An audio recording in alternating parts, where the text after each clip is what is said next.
Order. Good afternoon, colleagues, and a particularly warm welcome to Sir Chris Wormald, the new, or relatively new, Cabinet Secretary and Head of the Civil Service. I think, Sir Chris, 2 months into post. And so belated congratulations on behalf of the committee. It's a great honour and it's such an important job within the Civil Service to hold, and we wish you really all the best in that and look forward to working with you and scrutinising your work over the coming years, but we wish you well. Harold Wilson told us that a week was a long time in politics, and he was right, and these last several days has been very dramatic in the pace of change in the sort of defence and security sphere. We've had obviously a very important statement this afternoon from the Prime Minister on the floor of the House. So let me just open the questioning, if I may, by asking what's your assessment in the light of the Prime Minister talking about major changes in industrial production, almost sort of putting the whole nation on a war footing, procurement, extra expenditure, changes to overseas aid. That is going to have knock-on effects, isn't it, across the operation of government and how cabinet ministers discharge their duties. What, if anything, do you think the effect may be as far as both the operation of cabinet government might be and your role as cabinet secretary? Yeah, well, I mean, first thing to say is it's a pleasure to be here at this committee, my first appearance as cabinet secretary and head of the Home Civil Service, and also, so I've got it on record, this is my 100th select committee appearance, so it's both the first and the 100th. If you're expecting a clock, no, or I'm not sort expecting of box a clock of chocolates or whatever, I'm afraid disappointment. No, I would have to have warned the committee in advance on that subject. But sorry, much more seriously, we take appearances at committees such as this extremely seriously. The scrutiny is very, very important, and I look forward to discussing the work of that we do with this committee on a whole range of subjects over the months to come. On your specific question, obviously, yes, a very, very important statement by the Prime Minister with a lot of implications for both domestic and international policy. And to be honest, you've listed out a number of the areas that this will impact on, which I won't repeat. What I will say is to put this statement in the context of actually what I've found on what is my return to the Cabinet Office, because as you probably know, yes, I was indeed. here between 2009 and 2012, of course, Gordon Brown's administration and then the coalition. One of the big changes, many things are the same, but one of the big changes that I've reflected on is just how interrelated now international and domestic issues are. Yeah, in 2009, 2012, it was quite easy to tell the difference. Mm-hmm. Lots and lots of very difficult and very important issues, but it was quite easy to say this is a domestic question, this is an international question. One of the things I've observed since being back is almost every domestic or economic meeting has an international context, and every international meeting has a domestic consequence.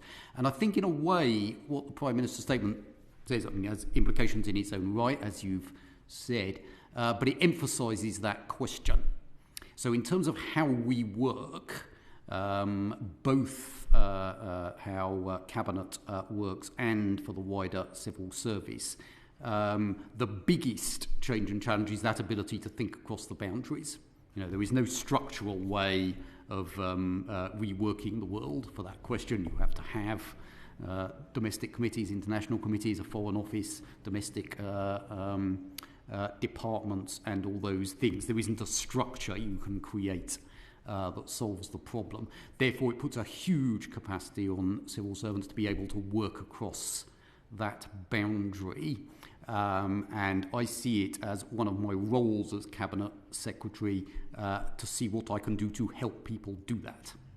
And I think that in terms of ways of working, as you say, there are lots of straight policy implications from what's been announced. But in terms of ways of working, I think that's the biggest challenge, because we need people, and I'm sure we will come back to this question throughout this hearing, to be thinking differently about how they do their jobs and thinking across the various silos that we create in policy. Pausing there for a moment, do you think that there is therefore merit in, because it is a big step change, we have had a very distinct siloisation with departmental cabinet secretaries effectively chief executives, chairman of their own boards, etc. And I think we heard, when we took evidence from Kath Little recently, a sense of an understanding of the challenge that presents for delivering mission-led government and also that collaborative approach. It won't be the silver bullet, but do you see now some urgent merit in bringing people back into the office so that those new cross-silo relationships can be forged, rather than trying to do it with a lot of civil servants continuing to work from home? Well, we have a policy on this, as I'm sure you know, which is that people should be in 3 days a week. It needs to be applied with a level of common sense, depending upon the work that is being done. Obviously, if you're a prison officer or border guard, you work under very rather different rules. I think, and I thought this when I was Permanent Secretary at the HSC, for an office-based mode of working, I think that is about right. I think it gives people time face-to-face with their colleagues, which is very important. It's particularly important for new entrants. And it's obviously very, very important for people who don't have spaces where they can work from home, but also gives some people some flexibility. We've got no plans to change that policy. So I think we've hit roughly the right balance. Now, there is a big technology element, however, and of course the Foreign Office is a great example of somewhere that manages to run a very effective network spread all over the world, using technology to do so. So the face-to-face bit is very important, but it's not the only thing. I mean, almost using the terms that the Prime Minister deployed today, it may have worked satisfactorily in peacetime, and I use that in inverted commas. I think the Prime Minister was quite keen to sort of stress that he thinks that there's been a gear shift. Will you keep that under review in order to ensure that the capacity of workforce is sort of present and working collaboratively to meet these now speedy and pressing challenges? Specifically in terms of hybrid working. Well, each department should be thinking about these things all the time. As I say, we have a cross-government benchmark, which we've got no plans to review.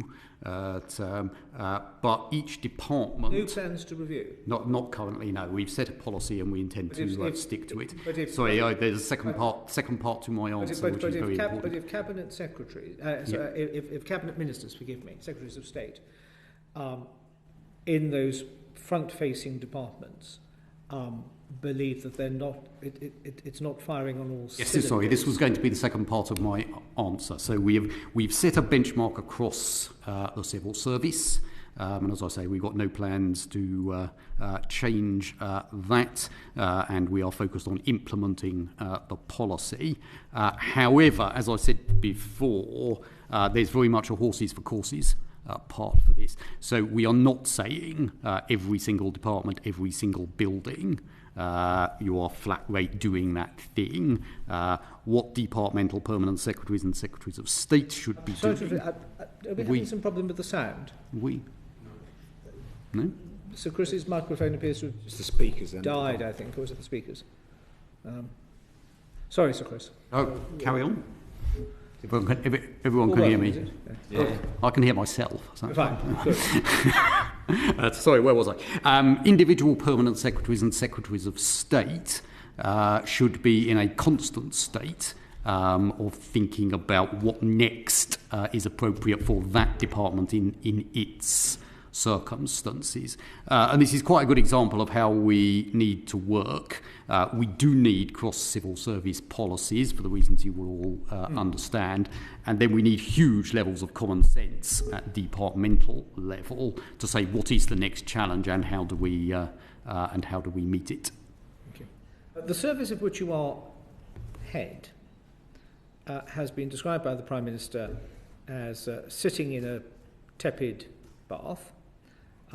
Others have referred dismissively to the civil service as the blob, whose intention it is to frustrate the delivery of the government's programme, irrespective of party, whilst others see the civil service still as the Rolls-Royce benchmark of civil administration, the envy of the world.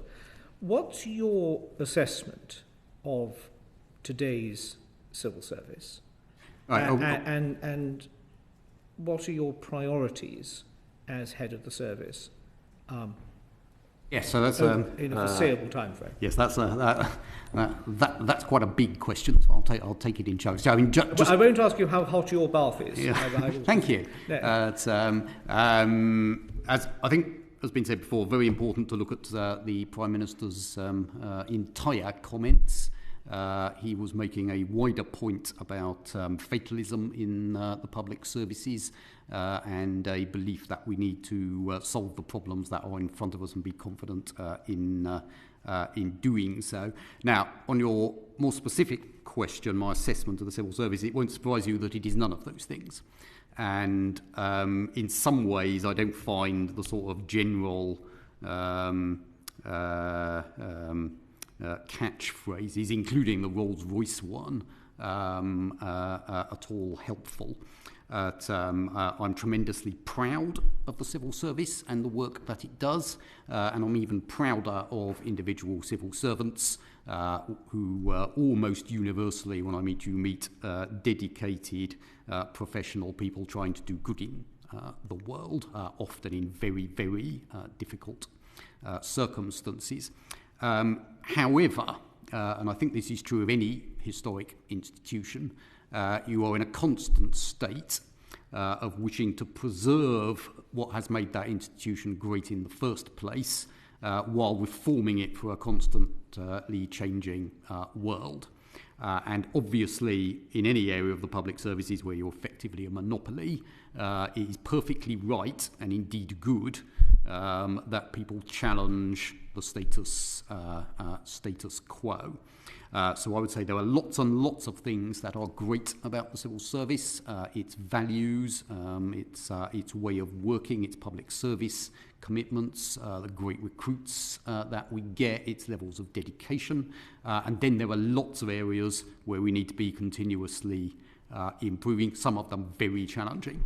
The Prime Minister's, well, I'm sure we'll come back to a number of these things, a series of technological challenges and opportunities, a series of, and you pointed to them in your first question, fundamental changes to the challenges that the country faces, fiscally, economically, in international affairs and in public services, changing expectations, and pressures on public services from things like demographic change, and that is before you get to some of the sort of other global challenges such as net zero. So the civil service, in my view, needs to be in a constant state of being proud of what it is and what it does, and in a constant state of being restless about how does it need to change to meet those external changes. So I think that would be a fairer, personally, assessment of where the civil service is than any of these particular catchphrases, all of which get you. They don't get you into the kind of slightly more nuanced approach I've just described. I mean, just before I bring in Richard quickly, I suppose my final thought on the probe on that is it's quite hard, isn't it, to get the balance between engaged generalists and expert people in certain spheres of duty and responsibility.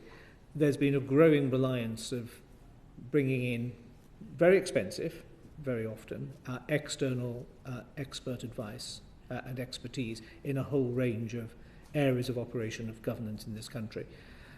Do you have any thought at this, I appreciate, early stage in your tenure as head of the service, of where that balance best sits between the eager generalist who can be moved around the service, picking up experience as they go, and the specific recruitment of in-house specialism to drive things forward? Yeah, so the civil service has benefited hugely from the move towards professions and functions. When I look at the quality of what we do in commerce, in law, in HR, in a whole range of areas, we have hugely benefited from both the sort of internal professional drive and getting people in from the outside, and we want to see that continue. So in general, I think that move has been in the right direction, and if I look across my whole career, that has been one of the biggest changes and has been a hugely beneficial change. I used to run the policy profession. I don't really like the word generalist. I think policy makers should see themselves as a set of people with professional skills. They're just different professional skills. Frequently in analysis, also in the understanding of how democracy works, and also in how you make good policy for delivery. And your ideal generalist or policymaker, or whatever you want to call them, sits at the nexus of those three things and should see the ability to be the person who can bring those things together into a successful public policy or piece of advice or whatever it is as a professional skill. As soon as you think of it like that, it is much easier to see how the kinds of experts you describe and what used to be called generalists work together, as it were. They are bringing different professional skills from the tape to the table. And the skill of a policymaker, I've always thought, as well as the bit about bringing people in, the policymaker needs to be the person who sits at the nexus of world opinion on that subject, i.e. good at reaching out and drawing on expertise from throughout the public sector, from academe, from the private sector. And I've always had this line that I've quoted before, that great policymakers are both self-confident and humble. They are self-confident enough to pick up the phone to that world expert and seek their opinion, and then humble enough to listen to the answer. Take the advice. Yes, exactly.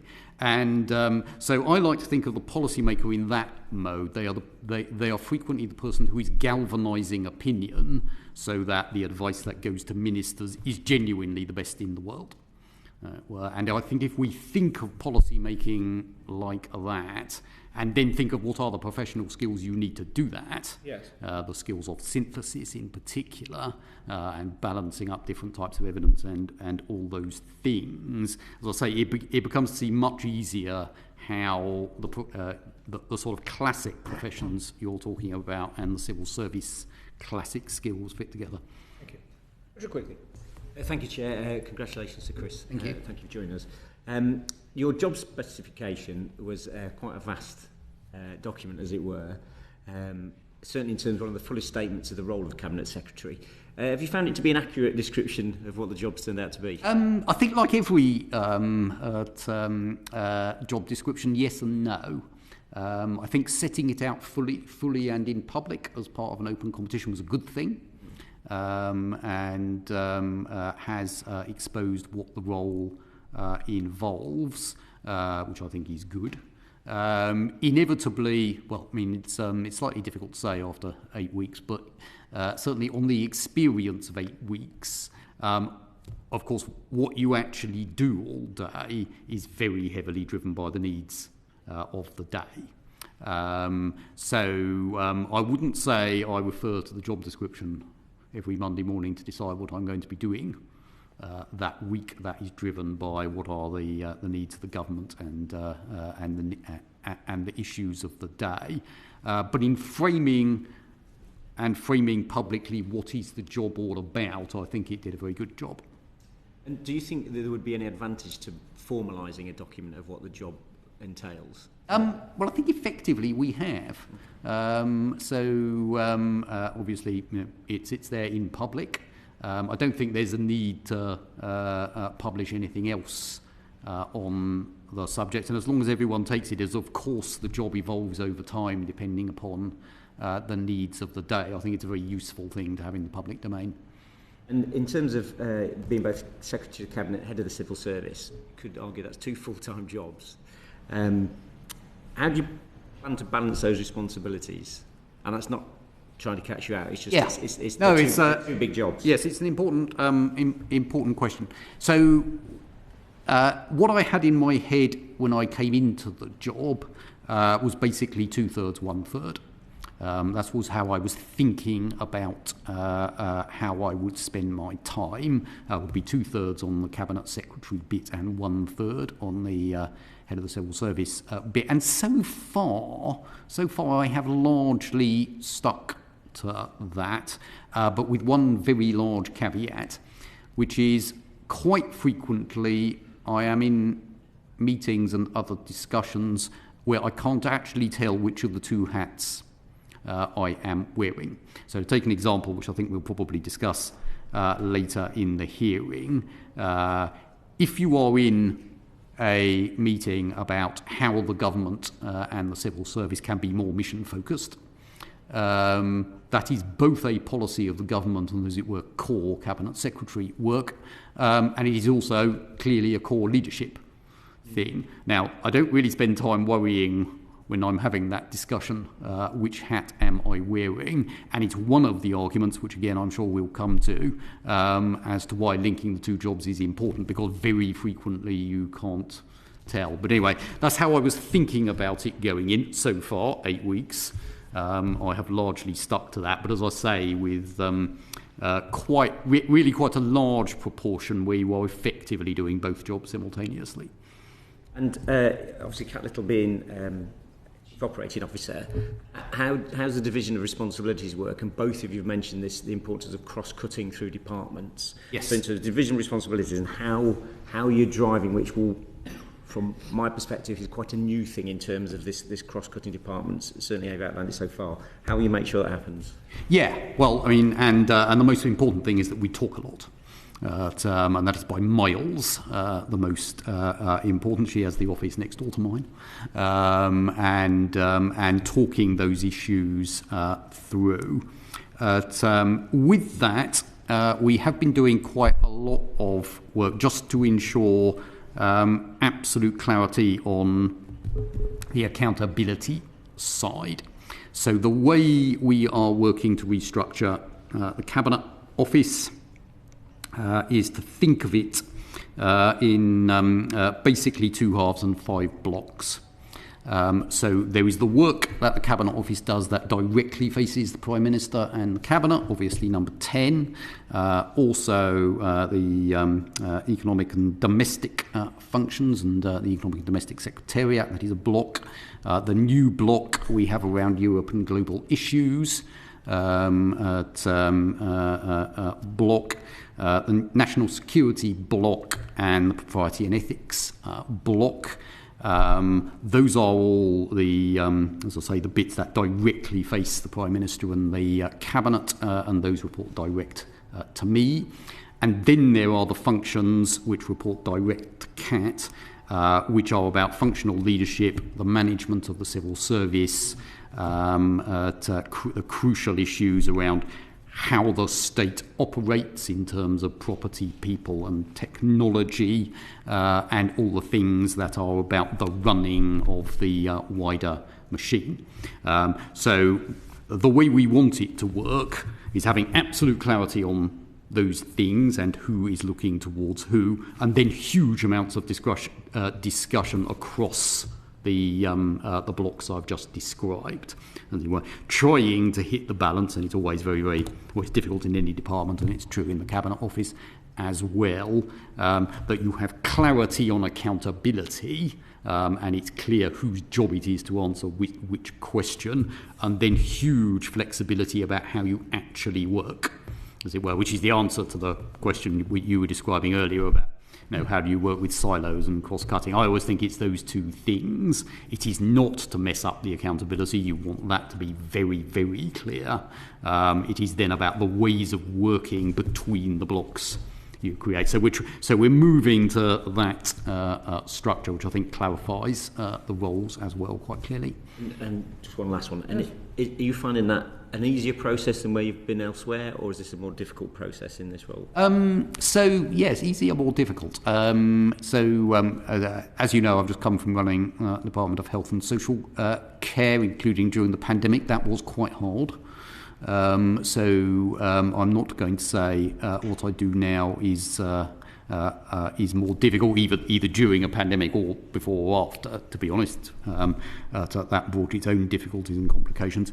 Cabinet Office brings a different form of complication because it covers the entire breadth of government business, and because it covers the work of all 500,000 civil servants. There are more balls to keep in the air at once if you are in Cabinet Office than I have found as a head of department.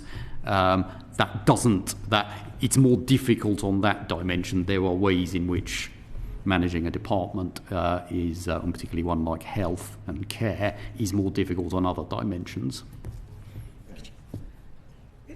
You were talking about Cabinet Office number 10 and your blocks, as you usefully described them. Is there any merit in there being a more distinct and separate from the Cabinet Office, which increasingly just becomes the receptacle for everything, in a way, for there to be an office of the Prime Minister, properly resourced and focused on cross-cutting governmental delivery? Yeah, people argue for that, and obviously a number of the countries who are quite like us choose to organise themselves in different ways and do have bigger offices of the Prime Minister or President. So it's clearly perfectly possible to do it that way. The way we are reorganising is along those lines, but also recognises the different way in which the UK system works, including having Cabinet as the absolute centrepiece of it. So yes, you can make that argument. And there were pros and cons of doing that, and I'll say other very successful countries do it that way, so you couldn't say that you couldn't. I think what we have now suits our system of government, and I will say this to many issues that get raised. I am much more interested in what are the ways of working that make a system work than rearranging the blocks into other things, as it were. So my focus is, let's get clarity, as I say, within the Cabinet Office on exactly who's doing it, and then laser focus on who is doing what and how is that working. Sam Colley. Thank you very much, and thank you for your time this afternoon, Sir Chris. Thank you. So I noticed when you introduced yourself, you described yourself as Cabinet Secretary and Head of the Home Civil Service, and you've clearly sort of done a lot of thinking about those two roles and how they differ. Yeah. Do you think it's fair to say that the skill set that those roles require might be slightly different? At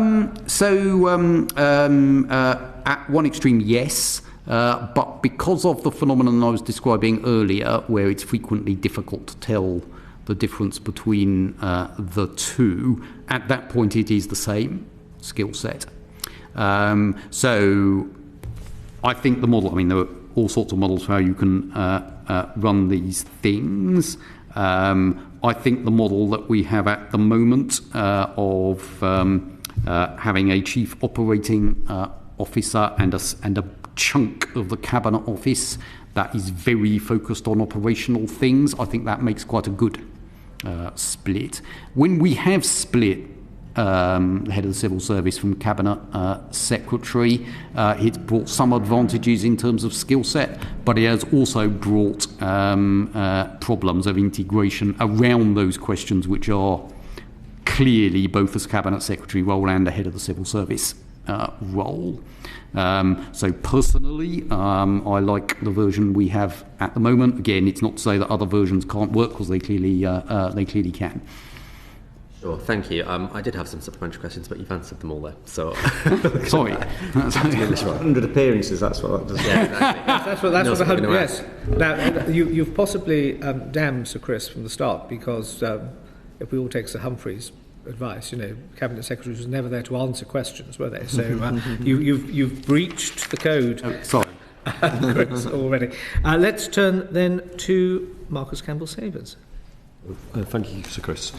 I would like to ask you touched upon it before, around the mission focus of government, which you've kind of, as you come into your role, has been set out by the incoming government as the approach they want to see. Yep. What impact is that having on your role and the approach, and what impact is that having on the wider civil service? Yeah. Well, state the obvious work in progress so far. It's obviously quite a new approach, and it is quite different, which is not to say that there haven't been examples before. And I'll divide the question in two.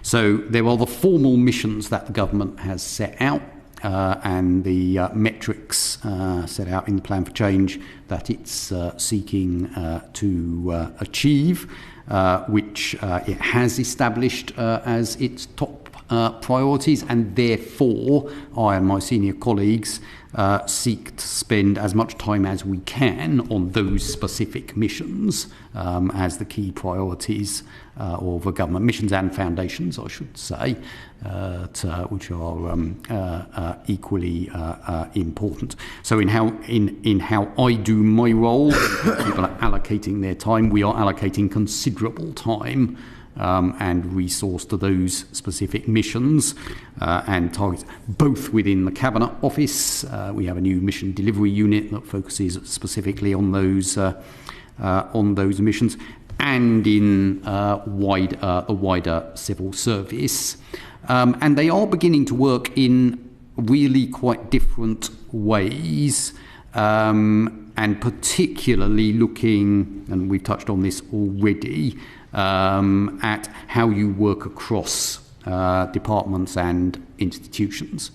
And the whole concept of missions, as I see it, is problem solving on behalf of the government and behalf of citizens. And that is what we want people to have in their head when they walk into a room, not I am from Department X, here to defend policy Y. It's what's the problem and how do we solve it, as it were. And I think we are beginning to see that kind of thinking spread across government. Obviously, it's early days, and we want to see a lot more.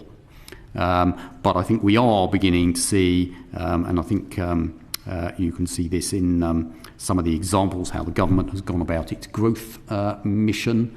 Some of the things my previous department was doing to look at the wider determinants of health, many of which go beyond the NHS or the care system. What is being done to bring services together around safer streets. You can begin to see the different types of thinking that is developing.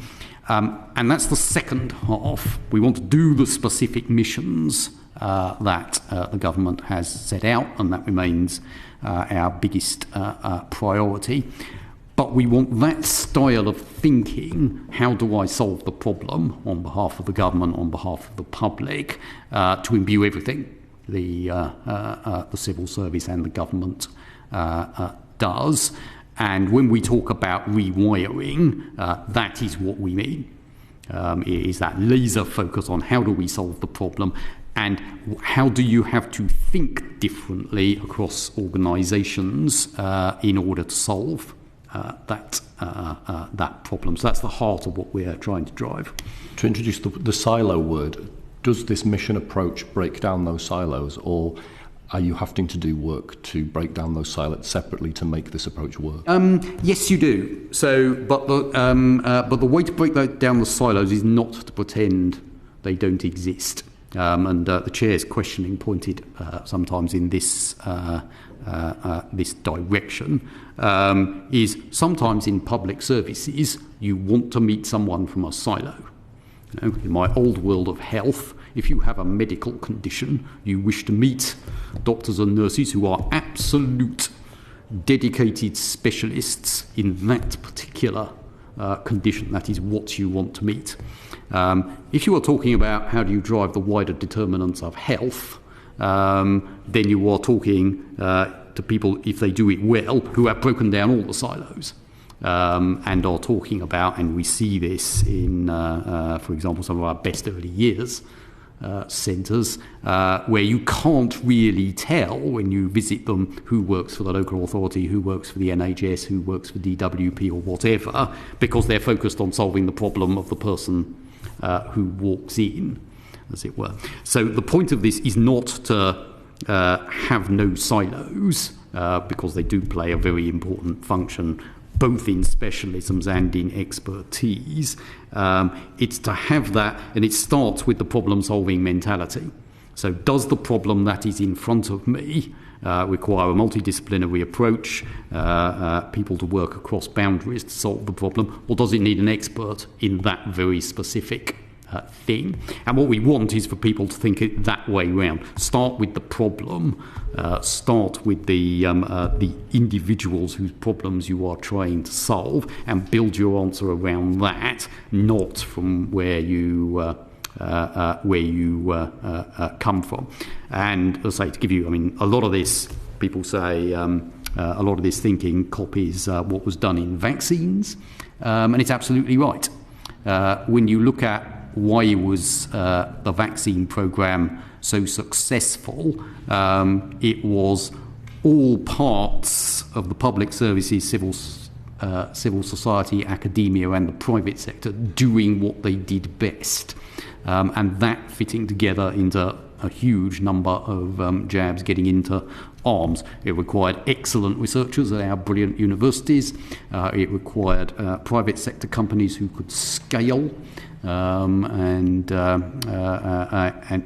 produce at speed. It required quite exceptional procurement by the vaccines task force that's been under Kate Bingham, which has been very well described. It then required serious logistics assisted by our colleagues in the military. It then required the NHS to run the actual vaccine deployment programme, at which they were already world class, and then it required local authorities and civic society groups to help us get to difficult to reach groups that didn't work with the traditional state. Now, the interesting thing about it is there was no one guiding mind of that. It was a genuine mission in which all those people effectively got together to solve what is the next problem. Now, that was done in a sort of national crisis environment, but it is that type of thinking that we want to apply to the much wider problems of society. Everyone bringing their best to the table and then being completely undefensive about which institution do you come from, and focus on how do you solve the next problem. Now, what I've just described is quite a long journey, as I'm sure you can imagine. So where I think we are now, we are seeing that type of thinking being beginning to be put in to place, particularly in the formal missions that I've described. But it's got a long way to go, and it's as it is partly about structures, and you do have your mission boards and your stock takes and the things that drive these things. But it is as much about how do people think about what their job is and how to solve problems as it is those structural solutions. In terms of where this approach has been developed elsewhere, have we looked internationally? Are there examples that we're bringing in? You said it's quite a new approach. who are we looking to for lessons learned? Yeah, so there are all sorts of interesting examples around the world. I particularly went to look at a whole range of issues in health and care in the Far East, and some of the interesting things about the countries I visited were, what's the starting question? So I was very struck in Japan that they had they obviously have a series of demographic challenges. Their starting question was not how do I provide X service, it was how are we going to reshape society for a new demographic. Now, as soon as that is your starting question, it drives you to some very different solutions than if you say how are we going to improve service X. So I'm very, very interested in that. I also went to Singapore, where you see that very intense problem-solving approach, and particularly the question of what technology is it that's going to help me solve this problem right here. So we're looking quite widely at different examples around the world, and I say there were a lot of very interesting ones out there. But as I say, we do know how to do this. Our vaccines example, that didn't happen by accident. It happened because we have some huge strengths in some very specific areas. How do we use our world-class research base? How do we use all those other expertises I described? So yes, we do want to look around the world, but we also want to remember, actually, we are world-class at a number of these things, and we do have the examples of how this works when we do it in the way I've described. Marcus, do you want to come back? Good, thank you very Richard, much. I think you wanted to come in. Well, on the Yes, missions, and is then Sam. outside of cabinet, do you want or need help from politicians outside of cabinet to help deliver missions? That's an exciting question. I do think, that mentality I described of how do we solve the problem, forget about the institution that you come from. How do we solve the problem? That's something that pretty much anyone can contribute to. I think there's a particular role for Parliament and parliamentary committees who tend to follow departmental boundaries. So there's quite an interest out there, so I wouldn't presume to say to you the answer, but I think there's quite an interesting question about how would parliamentary committees properly hold to account that sort of mission, and what sort of structures does Parliament need? I think that's an interesting question. As I say, it's for your side of the table to work out what the answer is. And I think the more we can get, all parts of the system, whether it's the legislature or whatever, focused on that question on the how do we solve the problem question, as opposed to which institution does what. Personally, I think that would be a very good thing to do. Just on that, Sir Chris, two sides of the same coin. Very often, committees spend an inordinate amount of time hearing from experts in a particular area of policy, delivery, reform, etc. Compose an agreed cross-party report. And very often the instinct of His Majesty's government, irrespective of who's in charge and which department it is no matter what the committee is suggesting or calling for or urging, the answer is no, now go and find a reason why we're not going to do it. To maximise that effectiveness and all hands to the pump, do you think it could fall within your ambit to encourage a more collaborative approach between departments, ministers, senior officials, and those committees? There won't always be agreement. Yeah, There won't always be agreement. No, it's not a question I've really thought about, and I think it's a very interesting one. I'll go away and think about that. There are definitely things that we can do on both sides of the table. So I don't think a knee-jerk reaction on either side helps. The sort of you're always wrong, we're here to tell you why, and we reject everything. I don't think that's healthy at all. I have done things in previous roles as a head of department where we have had committees in for much more informal discussion, which I think is a very interesting way forward. There were also areas where actually the kind of committee inquiry that you describe, where you're trying to help crack an issue as opposed to hold an individual department or an individual minister to account. I think there is a different mode of operating there. And as you say, committees can be very good at that, the reaching out and being humble bit. And collecting views of experts. Now, and it may the next part of my answer may surprise you, but the bit we shouldn't lose is the hard-edged accountability bit. So there is a very, very important role for parliamentary committees, and obviously the Public Accounts Committee does a lot of this. It should be at times in that sort of inquisitorial answer for yourself, on behalf of taxpayers. But maybe there's something we could do where we're signalling when committees are in that mode, and when committees are in we're trying to help solve the problem mode. I'll go away and think some more, and it might be worth some further discussions on. Thank you very much indeed. Sam. Thank you very much. So the Prime Minister has said that he wants to rewire government. What's your understanding of what he means by that?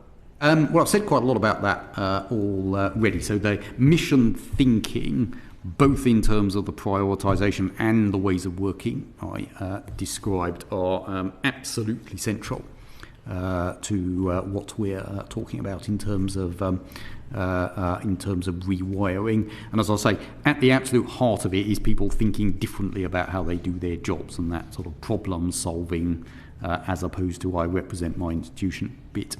Then there are some specifics below that which I divide into 5, and the Prime Minister's talked about all of these things.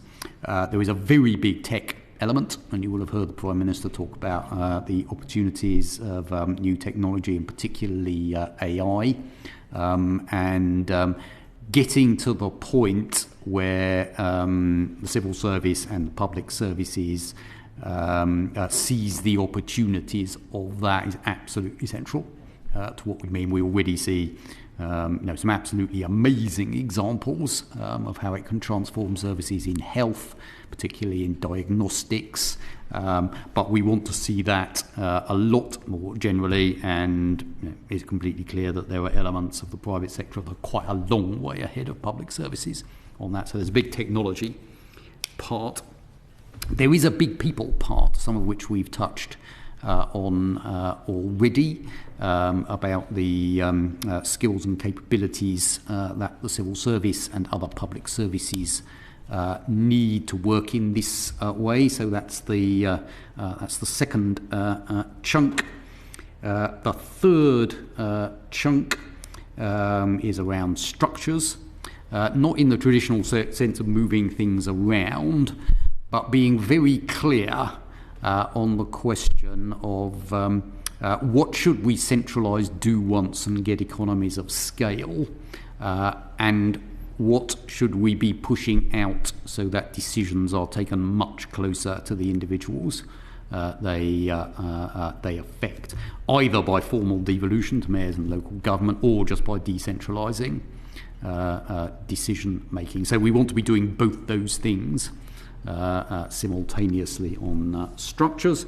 There's then a very big strand around early intervention that we want to see, moving from the sort of what we get used to in terms of crisis response and to getting upstream and dealing with the long-term drivers. And you see that in all the missions.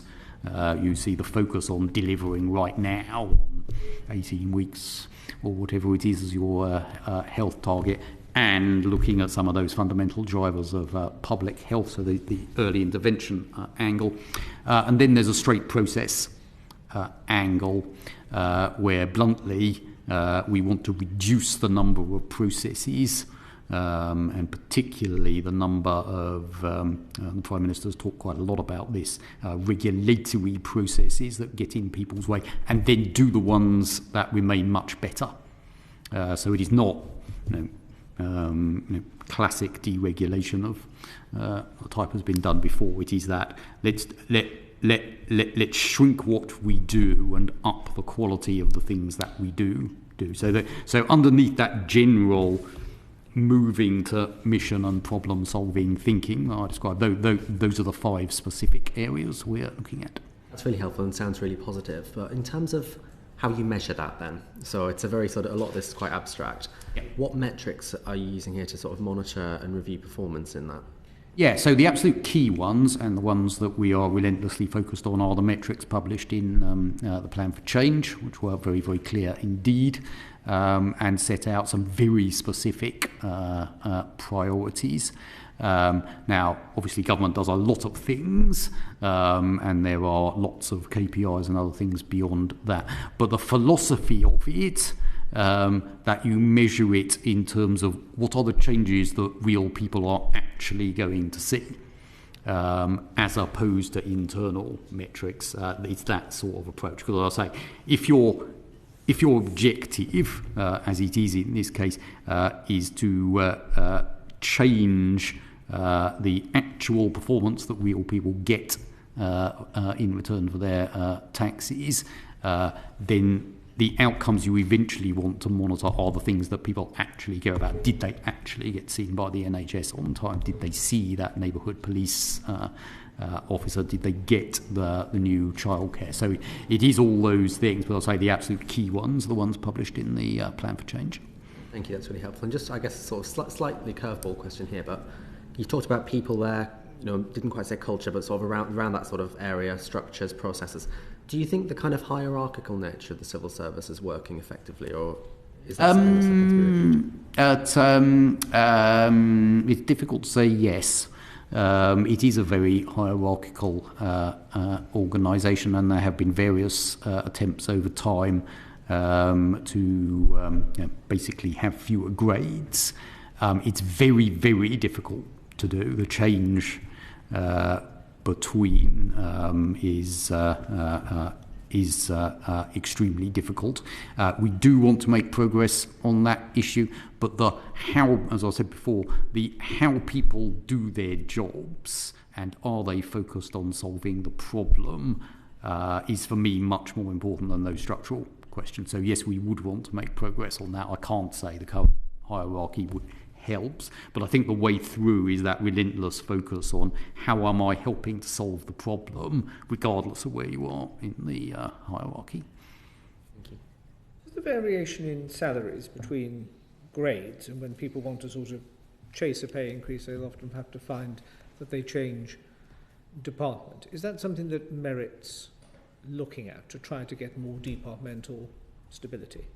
Yes, it is one of the things that we look at. I mean, it's in the same category of these things are very, very difficult to change. So yes, it is something. It's much more. But with respect to Chris, then they're not, are they? Where there's a will, there's a way.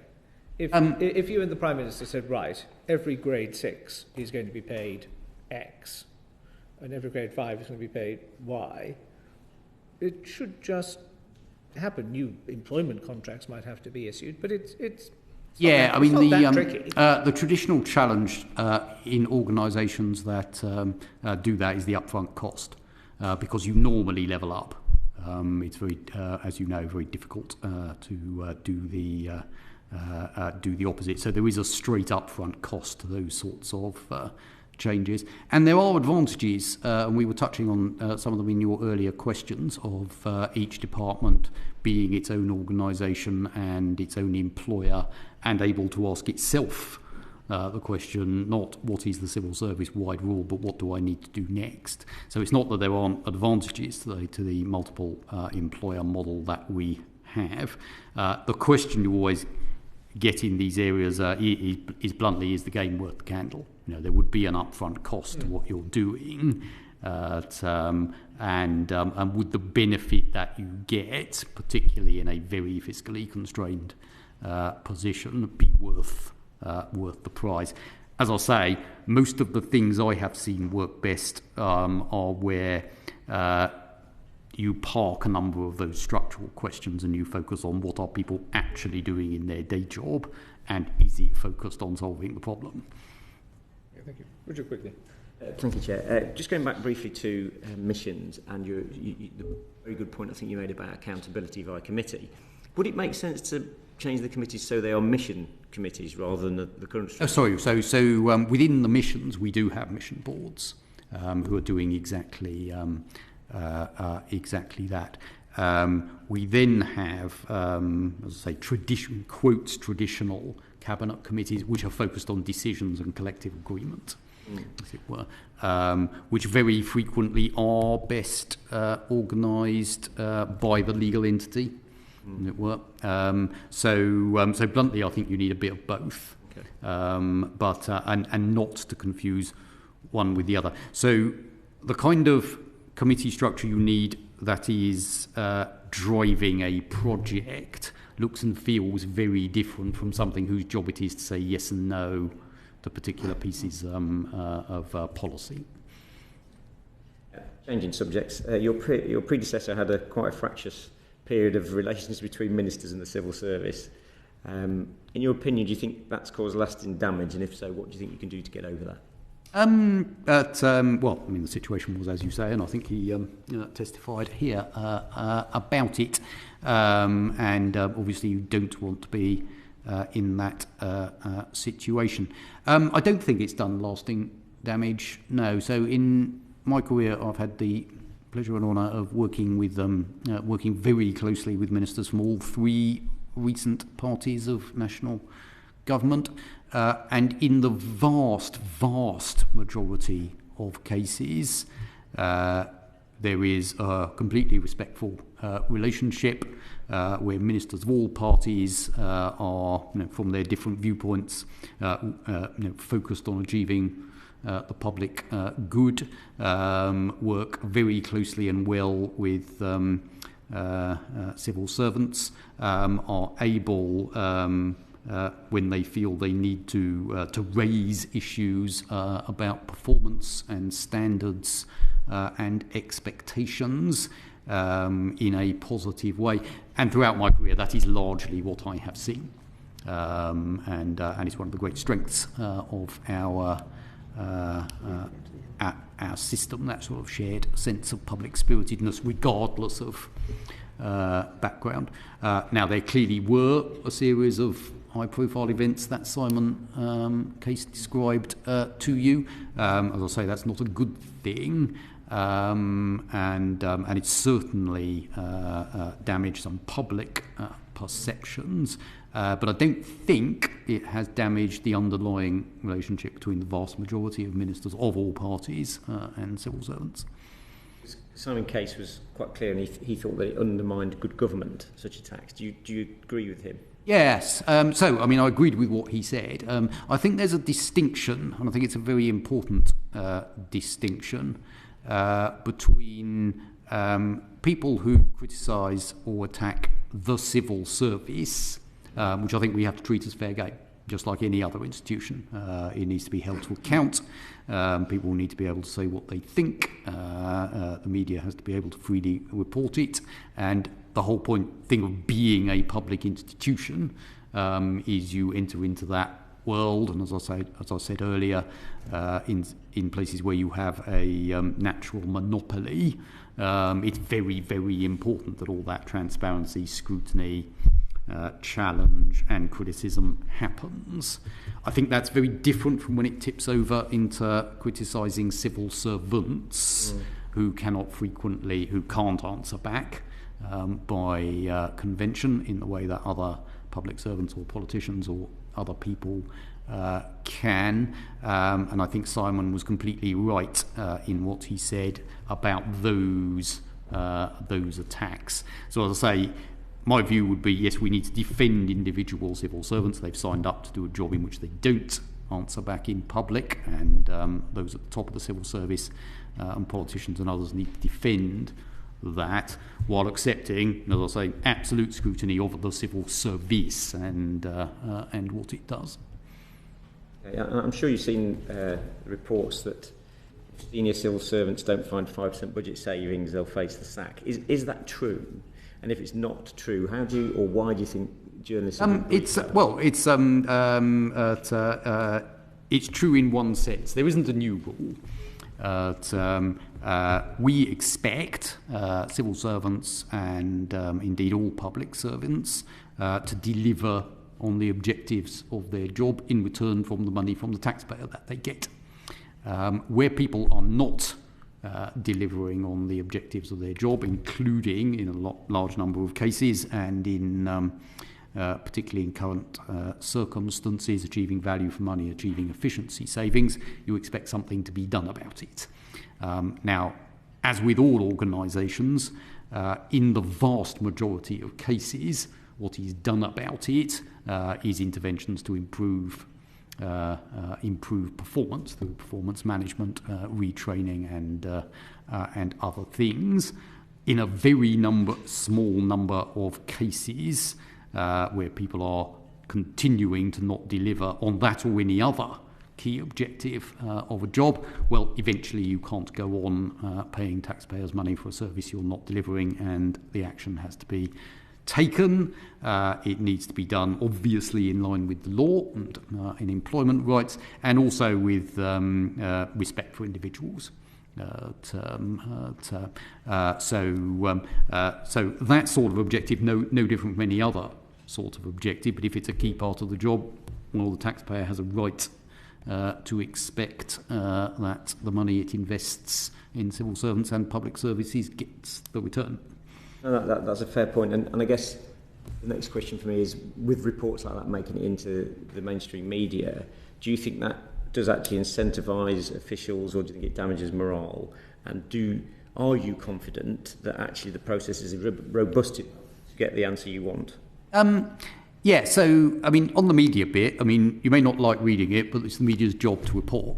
Well, I don't need to say this to parliamentarians. If you're going to be in public service, that is what you sign up to.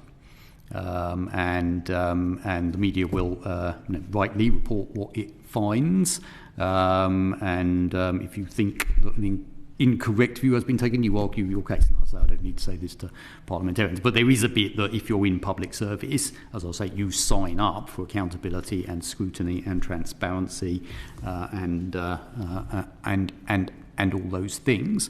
Can it damage morale? I'm sure it can, and then it's management and leadership's job to do something about that. As what you do day to day as a leader and a manager of a public service. But I don't think the answer is to pretend that the world could be something different. And as I say, all those bits of scrutiny, transparency, accountability, going into criticism, they are absolutely essential to the system working. That is what holds public services to account. You mentioned, Sir Chris, the mission boards a moment or so ago, and I echo entirely that part of the job description in public service is you sign up to accountability and transparency. They are the essential parts of the ingredients. What's the plan for transparency and accountability on the mission boards? when and how often they meet, who attends, what the outcomes are. At the moment, they're relatively new things. They're referenced slightly in the abstract. They don't appear to have slotted into a particularly comfortable place on your dictum of accountability and transparency. What's your plan? Yeah, I mean, as I say, they're clearly very new, so this is work in progress. The absolute key bit to the accountability is the metrics set out in the plan for change and whether we deliver them. Agreed. So that's the ultimate bit. And then in terms of wider accountability, I don't think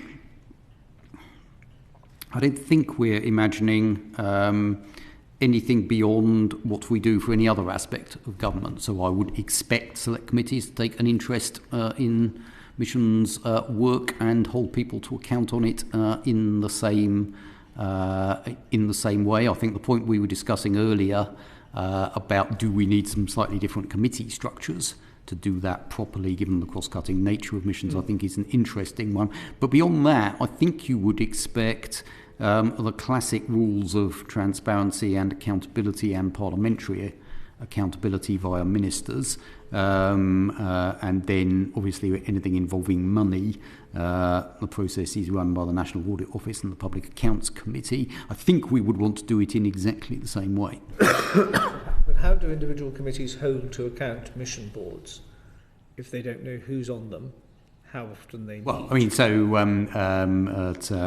we've been very public about what the missions are and which Secretary of State is leading them. And as I say, therefore, I think you'd expect the accountability to work as it would for any other piece of government policy. I'm always anxious when an answer is that one would expect, because unless there is a clear instructive plan as to how best to share with parliamentarians and others who's on, how often, outcomes, so on and so forth, to rely merely in the hope of expectation. Yeah, I was choosing my... can lead to disappointment. Yeah. I was choosing my words very carefully because it is very definitely not my role to advise Parliament on how it should organise itself to hold us to account, as it were. But I do get the point of your question. Maybe you could write to us on that. Let me take the question away, and I'll see if I can do something that isn't, I would expect, that isn't, as it were, suggesting what Parliament should and shouldn't do, which, as I say, is obviously not my role. Which would fall under your overarching ambit of accountability and transparency. So, Sir Chris, if you can write to us on that, that would be helpful. Thank you. Let's turn to Richard Baker. Richard. Thank you, Chair. Good afternoon, Sir Chris. Lord Sedwill described the Cabinet Secretary as the principal advisor on constitutional matters to the Prime Minister and to the Cabinet. I wonder if you would agree with that assessment of your role, and can you explain how you see your role in this respect? Basically, yes. I would describe it in the same way as Mark, and I think most Cabinet Secretaries would. But I think it's worth dwelling and apologise for sounding very Mandarinish at this point, on exactly what we mean by principle and exactly what you mean by advice. Mm-hmm. So the way our Constitution works, there is no one guardian of it, quite clearly. And it is ultimately the Prime Minister's decision on how to interpret constitutional matters, if it's the quite large part of our Constitution that is not set out in law, as it were. So all that bit that is precedent and practice, it is ultimately a decision for the Prime Minister about whether to follow whatever the precedent is. And the Prime Minister would take advice from a whole range of sources, not just the Cabinet Secretary, from leading parliamentarians, leading constitutionalists, leading judges, etc. So I sort of see the Cabinet Secretary role... And one would presume the King's Private Secretary. Yes, yeah. Yes, and as I say, there isn't anyone who's got a monopoly on what the interpretation of the Constitution is.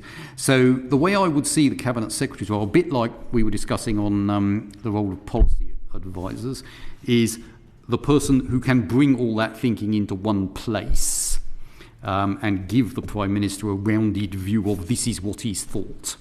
So I don't think, and I don't think Mark meant it as this, as the Cabinet Secretary has some special right to interpret what the Constitution is. That is beyond all those other figures. I do think it is the Cabinet Secretary's job to bring together all those sources of constitutional thought and give the Prime Minister some advice on which they can then properly and well-informedly make their decision, as it were, if that makes sense. It does. But the former Chancellor Duchy of Lancaster, Michael Gove, said that the Cabinet Secretary's ability to constrain government actions they deem as unconstitutional was pretty significant. Now, that might be a product of the times, but clearly at that point ministers felt that the Cabinet Secretary had a significant role in this. And so, if you had those recommendations from a series of people with the appropriate expertise and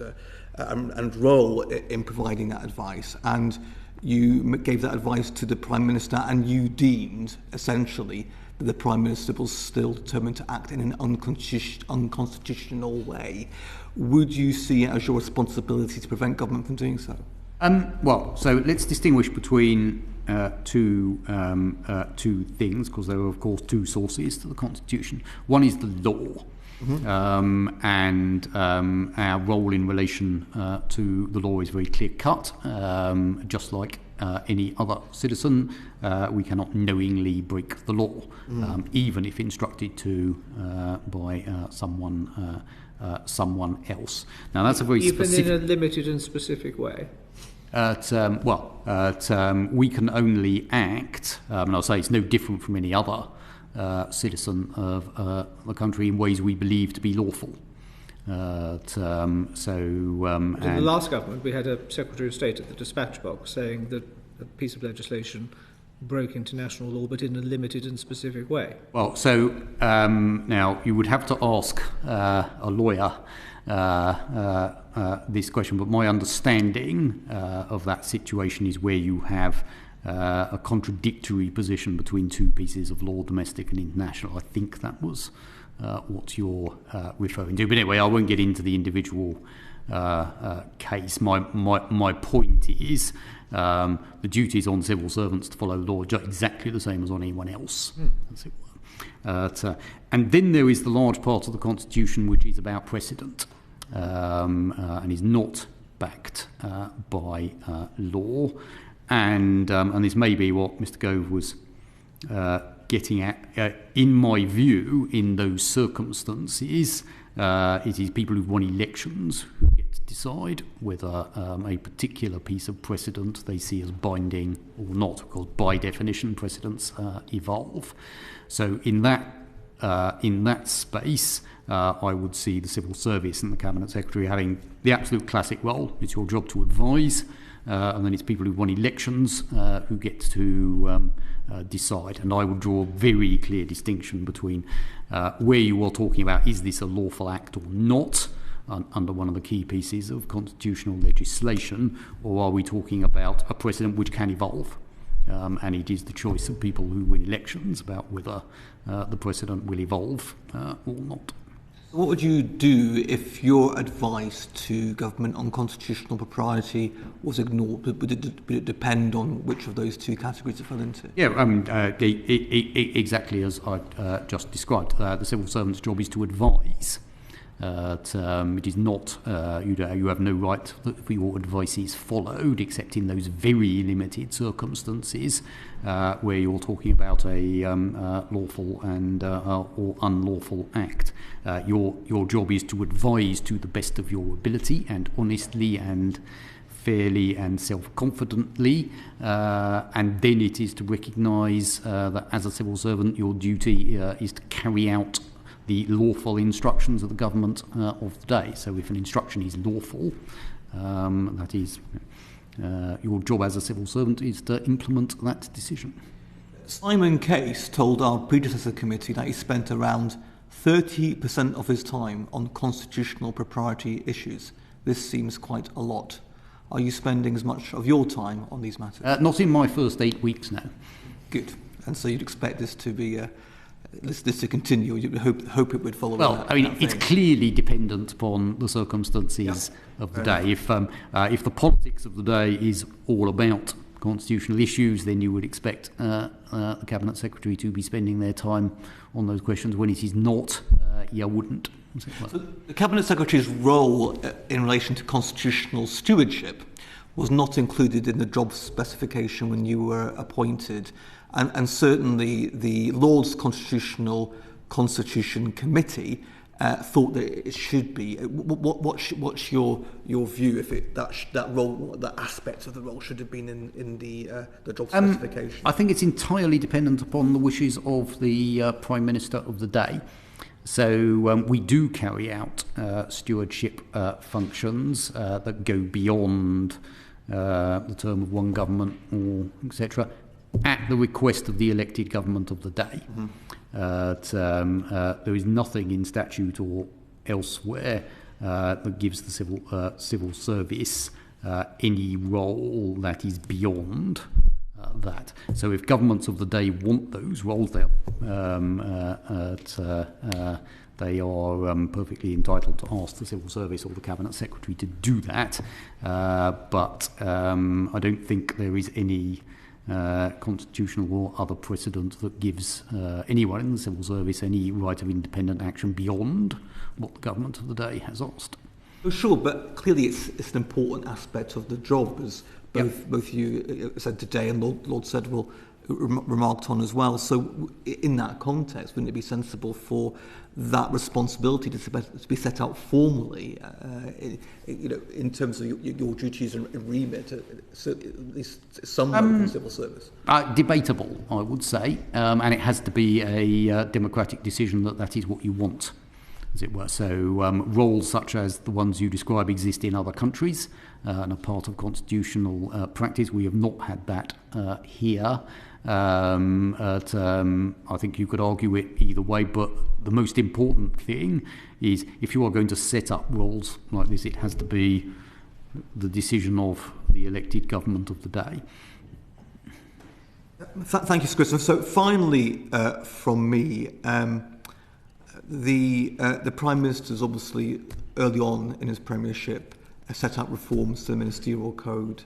The Chancellor, Duchy of Lancaster, has talked about the need to restore trust in politics. He's written in the Social Market Foundation on this issue. What role and responsibility do you see yourself as having for maintaining and if necessary, restoring trust in government?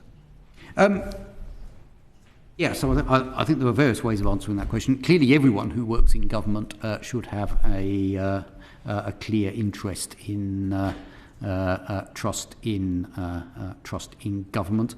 I think the specific one that falls to me relates to the conduct of the civil service. So I think we talk about the Civil Service Code nothing like enough. It flows directly from laws passed by Parliament, and I think is an extremely important part of what being a civil servant is. And as I say, I don't think we actually talk about within the civil service and use the Civil Service Code anything like enough. So I think that's the big one that falls to me. Is the promotion of the Civil Service Code, the modes of behaviour, and the importance of trust, which is hardwired in to the code. I think that's my specific role. Thank you, sir. Thank you. Final question of this session, Sir Chris, is the something which sometimes, for some, has the totemic qualities of the Holy Grail, and for others seems to be the sort of thing that you might use to prop open a window where the sash cord has snapped. That is our old friend, the Cabinet Manual. Now, several of your predecessors have described your role. A lot of your predecessors very helpfully describing what your role should be. I'm sure you're grateful to them for doing their job. Well, at this point... But they have described the role of the Cabinet Secretary as being the custodian and guardian of the Cabinet Manual. I think it's collectively recognised that the Cabinet Manual is out of date. Are civil servants using out-of-date guidance, or is there an alternative guidance that is being used but not in the public domain, do we still need a cabinet manual? Yeah, at this point I should admit that I helped write the original version when I was last in Cabinet Office, so I may even have contributed to the paragraphs that you're describing. I think it's very important to be clear about what it is and isn't. So when we wrote it, the way we were thinking about it is this is a precedent book, no more, no less. We were seeking to write down and clarify what we thought that the precedents in place were at the point that we wrote it. It then went to Cabinet for collective agreement, just like any other government policy. So I don't actually agree that it's something that is owned by the Cabinet Secretary. It was a piece of Cabinet agreement, just like anything else. And in those terms, a description of what we thought the binding precedents, not binding, the relevant precedents were in 2011, it's still as useful as it always was. But you have to treat it as a historical document. So you would take it as a base and you would ask yourself what has happened since that might change those various precedents. Now, there are some very specific things that, of course, changed in the law that makes large chunks of it out of date, but then, of course, it is the law itself that defines what the situation is. So used in that way, I still think it's useful as a starting point for this is what we felt and thought, and as I said before, what our relevant precedents are in the end a matter for elected politicians of what we thought then, but you then have to ask yourself the question, what has changed since, as it were. So it is no more and no less useful than any other historical document in that sense. I don't think this committee has ever viewed it as being a sort of 2011 equivalent of Magna Carta or the Map of London. No, and it never aspired to be that. Something to sort of, gaze at through a highly protective glass case, but more a sort of organic document. You ask, things which have changed, which I think have potentially materially affected precedent and government powers. The pandemic is the prime example. Changes to and a deepening of the devolution settlement between the four nations. A very substantial rewriting of the local government landscape with metro mayors and others. Surely, and departure from the European Union, all of those things, I think, even if taken in isolation, would suggest a certain degree of magnitude that might point to the usefulness of an up-to-date cabinet manual and doing it in a timely fashion. Well, I think there's a couple of things to say there. So on all the examples where the law has changed, the devolution settlement, the exit from the European Union, etc., people's first point, of course, should be the actual law. Not a set of interpretations of that law set out in a cabinet manual or elsewhere. And it's always the case, however up to date something is, that on those things where Parliament has chosen to change the law, your reference should be the relevant law and nothing else. You can of course make a case for its updating, and if people found the original cabinet manual useful, then having worked on it, that's obviously a good thing. I think you discussed this with CDL, the Chancellor of the Duchy of Lancaster, who I think made clear that this was not one of the government's priorities in this field, and it would be focusing on the things that it set out in its manifesto. Yes, I think that's an accurate summary of what Pat McFadden told the committee, which I think, when married to your answer, takes me almost inevitably to the Cabinet Manual was written at a time where somebody thought a Cabinet Manual might be of use, interest, etc. It isn't anymore. So those of us who are sort of slightly nerdy on these matters should just sort of go, oh, right, well, hang the Cabinet Manual. It's out of date. Take it off the library shelves, and because precedent changes and the law changes, etc., and that will be the guiding star. Is it time to shoot the Cabinet Manual? No, I think as long as you take it as exactly what it is. But what's the point of it if it's out of date and historical? Well, so it would give you somewhere to start. So if you looked at the section that was actually published first, which was the government formation section published before the 2010 election, and discussed with both political leaders and constitutional experts about what would actually happen if there was a parliament without a majority and a coalition discussion. It gives you a very good description of what we thought were the precedents in 2010, what the constitutional experts said. You would then ask yourself, well, what's happened since that point that might conclude that you would do it differently in future? And there have obviously been several elections and other precedents. Used in that way, I don't see any reason for you not to keep it on your library shelf. It's sort of volume 3 of the Encyclopedia Britannica that nobody opens because we all just Google it. Well, you might, but as I say, as a historical reference document, that you might use alongside other historical reference documents, and asking yourself the question, what has changed that might make us change our mind? I still think it is useful, but I think it has to be seen in that way. It's a point in time. Yes. I think I'm a wee bit clearer, but I'm not entirely sure. I'm sure we might come back to it at a later occasion. So, Chris, thank you very much for your time.